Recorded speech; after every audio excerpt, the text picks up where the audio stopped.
बद कौन कहे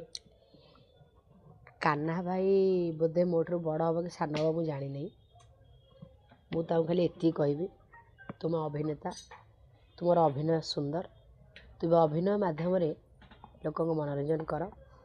एवं तुम अभिनय को भी मु व्यक्तिगत भाव में भल पाए तुम रियल अभिनय मु सब प्राय टाइम अभिनय देखे तेणु जदि जाशुणी कही कि एक्साइटेड रे कहीदेच सेटा टे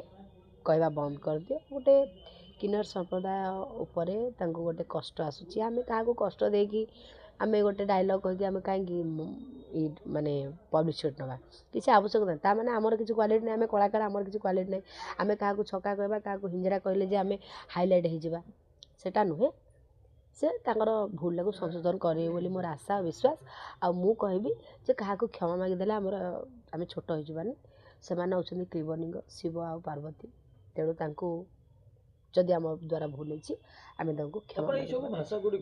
काहाको आक्षेप करिकेनी लेखक लेखिला बेलू केमती ना लेखक एगुड़ाक लिखती मु एबे रानी पन्ना मु एले मो लेडी गैंगस्टर रे मु डायलॉग कहूँ बाल उपाड़ी देवी बाल एमती करदेवी कौन से गुड़ा कौन राइटर लिखिं आमे से गोटे एक्सट्रा कहीदे लोक मान मनोरंजन कर हसिया को आमे गोटे एमती मजार कहीदे मसला टे मारिदेव कि राइटर कहीं गुड़ा लिखे ना डायरेक्टर कहते तुम एगुड़ा कह बोली कि कथा यहाँ मिछ कथा सब कलाकार डायरेक्टर केबे कहते कहबनी कि राइटर कहबनी तुम एमती कह हाँ किसी जगह भी लेखा हुए लेखक लेखती बोली कौन से जहाँ ना स्टेज ऊपर कहबे सेटा तो भूल कथा सेटा तो भूल कथा क्या आक्षेप कर कहबानी आम एमती कथा कह हसैबा कथा कहबा कि क्या मीरा परिडा से आलिगेशन लगे सारा कही सारा भी सी मुह खोलु ना पर्यंत मु कहबी जे कान्हा भाई जदि तुम द्वारा किसी अजाणतर भूल होती कि तुम एक्साइटेड किसी कहीदेच क्षमा मागिने भल हम गर्व रोचे कि यात्रार प्राय कलाकार भारी इगो आ आटिट्यूड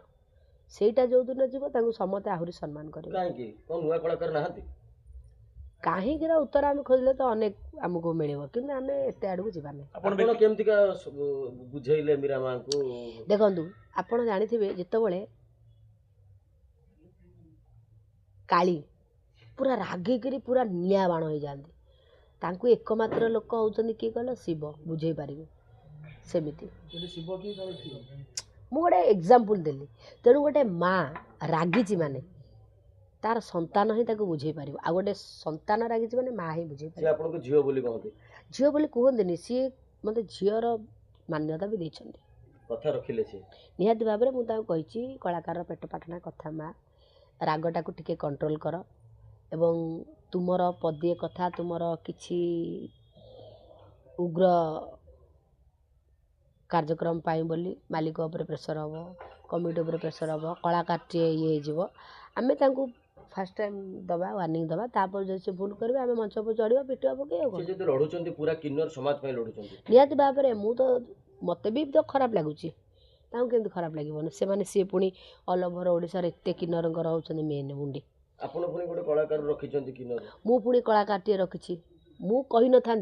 मु कहली ये मु ए विषय भी मंतव्य देवाटा उचित हो न था मुझे देली प्रथम कथा मुझे गोटे मालिक मु भी गोटे किन्नर को मु मो अनुष्ठान रे हिरोइन कर रखी काली सका कौन सुविधा असुविधा हम से किन्नर कह जब तुम मो किन्नर संप्रदाय को तुम सपोर्ट करूना मत कौन सपोर्ट कर तेणु मत निहाती भाव में सपोर्ट करवाटा उचित बोली मन करुँ मीरा माँ कौन कथबार्ता रहा निहाती तो कौन कथबार्ता मुझे ना ना सी जदि आउ भूल करेंगे जी न भूल कले कहीं जी आज किंतु जो जीवार थिला मु तो तुम ब्लॉक करछि मु कहली ना से तुम एमिति काई ए पर्यंत करछ नानी तो मो ठाकुर मोर नाम जगन्नाथ नगर नानी मोर भी दोष नाही ये नाटकटा जेतला हम हेला ये देलना माने चिंता होले चार्ज जाईची से जो मो कैरेक्टर प्रथम बाहर करथिले इनते बाहर करिकरी मत नेकी बुलेकी नेकी पळै तो किछि लोक कहले तने कनाई जो प्रथम फैन कौन पड़े आस भल लगुनि आखि थोर लुह मोर आम जो शिवानी देखी ना से नाटक जमी भारी डायलग फैलग सब कहते सबुआड़े दुर्योधन सब निजता मानिया नहीं मु सब कथा काना काना सब कथा नानी लो माँ भाया तू मो कथा टे बुझ नानी मो धर्म दही मो दीटा पुओ थाकर खाई कहूँ नानी मो मन को किसी कहनी मो कला रण खाई कहूँ नानी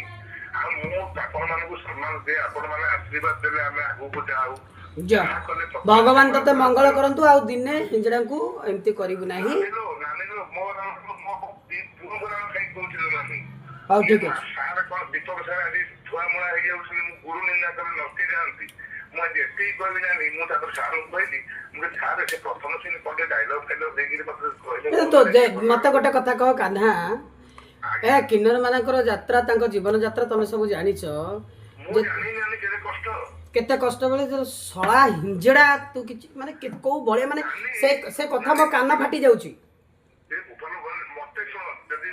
ପାଞ୍ଚକୁ ପାଞ୍ଚ କହିବା ବାଧିବ, ଯଦି ଛୋଟାକୁ ଛୋଟା କହିଲେ ବାଧିବ, ଯାହାକୁ ନା ପ୍ରଥମେ ତ ସେଇ ଶବ୍ଦ ବିଲକୁଲ ବ୍ୟବହାର କରିବା ନାହିଁ, କାହିଁକି ନା ତମର ଲକ୍ଷ ଲକ୍ଷ ଫଲୋଅର୍ସ, ତମେ ଯାହା କୁହ ସେ କଥାକୁ ଶିଖିକି ଯାଇକି ସେମାନେ ଇମ୍ପ୍ଲିମେଣ୍ଟ କରନ୍ତି। ହଁ, ତେଣୁ ଲୋକଙ୍କ ଭିତରେ ଗୋଟେ ତମେ ଆପୁ ସହିତ କରିଛ ସେ ଯୋଉ ସେଇଟା ମୁଁ ଦେଖିକି ଇଏ କରିଥିଲି ତମର କଲେଜ କ୍ୟାରିୟରରେ, ତମେ କେତେ ମନ ଦୁଃଖ କରି କହିଥିଲ। ଦେନ୍ ତା ପରଠୁ ତମେ ରେଗୁଲାରିଲି ଠିକ୍ ଅଛି। Anyway thank you. ମୁଁ ପିଲାମାନଙ୍କୁ ସମସ୍ତଙ୍କୁ ବନ୍ଦ କରେ।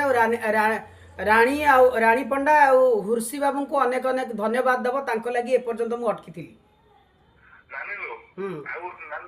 ମତେ ସବୁ ସାର୍ ଲେଖିକି ହ୍ୱାଟ୍ସଆପରେ ପଠେଇଥିଲେ ମେସେଜ, ସ୍କ୍ରିପ୍ଟଟା ଗୋଟେ ପେଜରେ ଅପଣେଇଲ ମୋ ପାଖରେ ନାନୀ 90, ମୁଁ ଟିକେ ମୋବାଇଲ ବାବଦରେ ଏତେ ଫରୱାର୍ଡ ନୁହେଁ, ଯୋଉ ସୋସିଆଲ ମିଡିଆ କି ଯୋଉ ମୋବାଇଲ ସେଟିଂ ବାବଦରେ ମତେ ପଠେଇଦେଲେ। ମୁଁ ସେଇ ରାତିରେ ସେଦିନ ପିଲାମାନଙ୍କ ସହିତ ସେଟ୍ କରି କରିଦେଇଥିଲି, କିନ୍ତୁ ମୁଁ ଜଗନ୍ନାଥଙ୍କ ମୁଣ୍ଡ ଉପରେ ହାତ ରଖିକି ଦୀପକ ସାର୍ ଲେଖିକି କରିଥିଲେ, ଦେଇଥିଲେ ମତେ ବୋଲି ମୁଁ କହିଥିଲି। ମୋ ମନକୁ ମୁଁ ମା ରାଣା ପଦେ କହିନି। ଛାଡ଼, ଆଉ କେବେ କିନ୍ତୁ ଏଇ ଶବ୍ଦ ବ୍ୟବହାର କରିବୁନି ବାପା। ତୁ କେବେ କହିବିନି। ଯା, ଧନ୍ୟବାଦ। ଭଗବାନ ମଙ୍ଗଳ କରନ୍ତୁ, ତୋର କୋଟି ପରମାୟ ହଉ। ଯା।